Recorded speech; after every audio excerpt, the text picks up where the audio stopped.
For those maybe meeting you for the first time, how would you describe who you are and what drives the work that you do? Haley, I think the best way I can describe myself is I'm a bridge builder. I think that's how I define myself. It just so happened I worked in nonprofit for many years. I also worked in private sector. I also worked as a U.S. government contractor, and I had a top secret clearance from the U.S. Defense once upon a time. And I also worked with the Australian government. So my career is anything but linear. But I have to admit to your audience and to you, and that's a full admission that nothing gave me more pleasure my time in the international development and nonprofit world, because I think that's where what shaped my value system. I think it also put together what I learned in many different sectors. I learned accountability in private sector. I learned the importance of partnership and global context when I was with the Australian government as a trade commissioner. I learned entrepreneurship. I started many companies. I failed many times, but I also succeeded a few times. But I was able to bring all of those things to the nonprofit world, and that may be one of the most uh, fulfilling moment for me. So thank you for asking that. What's one moment from those encounters that fundamentally changed how you see leadership or compassion? I'll answer that, Haley, but if I may, I want to dive a little bit deeper on the last conversation because I think it will help your listener. And the reason I want to do that, and I will come back to your question on the one of the moment. You know, I think they're interconnected. When I talk about passion, purpose, and action, because you touched on it. You touched on it a bit in the last comment you made about action. And I will elaborate why I'm so passionate about action. Let me elaborate that. I think, of course, there is a X percentage of people in the United States working for profit, one in non-profit. There are many sectors we work in. But I think the challenge most of us feel, and I'm now talking people even outside the nonprofit sector, with so much noise, so much division, so much disruption, most people feel very helpless. It's just a human nature. I'm not talking now just on profit, my colleagues there, but in generally, I'm talking about people like your brothers, your sisters, your cousin, your parents. Most of them feel very helpless. So I try to talk this in deliberate way that you have to have empathy, because empathy then allows you to have purpose. And this is important to understand. And one of the things a lot of people say, well, how do I get to my purpose? And I say, purpose doesn't scream, it whispers. And so if something whispers, if you are bombarded with so much noise, Haley, it's hard to hear it. We have to, I'm talking a lot about how do we come out of this noise? And it varies from individual to individual. Some people just take a walk. Some people can sit in a room. Some people go do yoga. Some people go for whatever their particular way is. But I am really talking about finding that purpose and toning down the noise, because other than we'll not be able to hear our purpose, because we are so overwhelmed with noise, we don't get to hear it. And then the last thing I talk about there is action. And one of the reasons I took a lot more time to finish the book, and it's not very clear when you look at the cover, after every chapter, I listed nonprofit names of nonprofit organizations that they can join, or they can volunteer, or they can donate. So I went through a very meticulous process and looked at what are the kind of vetting agency in the United States, and there are two or three that vet the nonprofit world and give them ranking. Are they transparent? Are they doing good work? And there are some credible organizations that are doing that.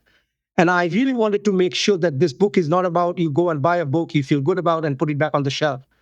That's not purpose. That's again, you have the empathy and purpose, you have no action. But I deliberately listed down many organizations, whether you care about child trafficking, or you care about hunger, or you care about environment, whatever your cause may be, whatever your purpose may be, You will find the name of the organization in the book. So I kind of want to mention that the Do More Good book has that list of organizations you can work on, so that these are all interrelated, purpose, empathy, purpose, and action. So I kind of wanted to close the loop on that.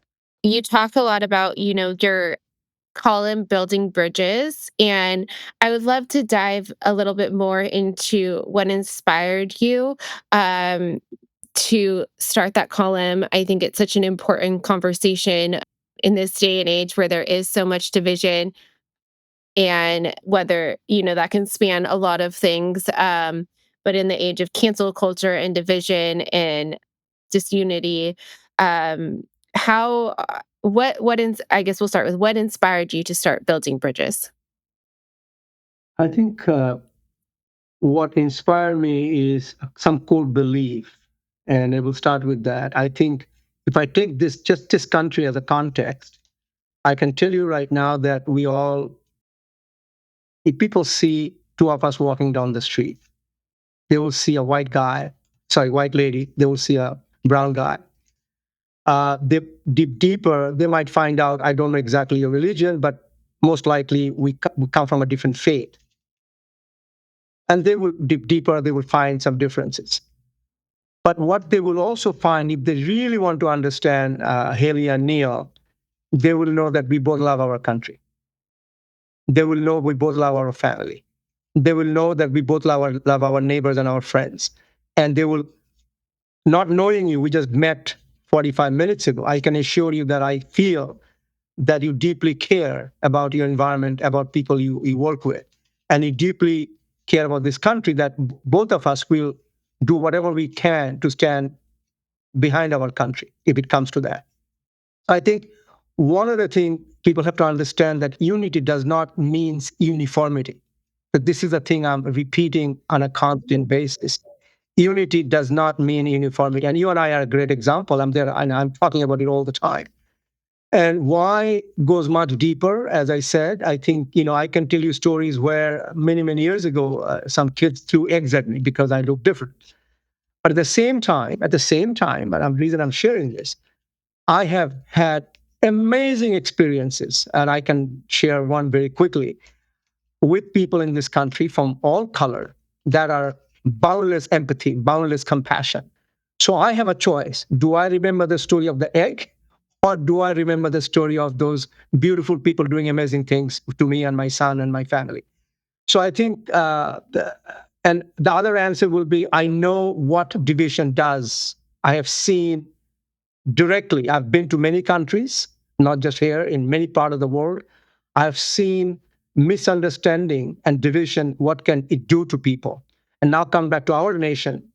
One of the things I say all the time, that you and I are very lucky. You were born in what has defined as the most powerful democracy in the world. I'm assuming you were born in the United States.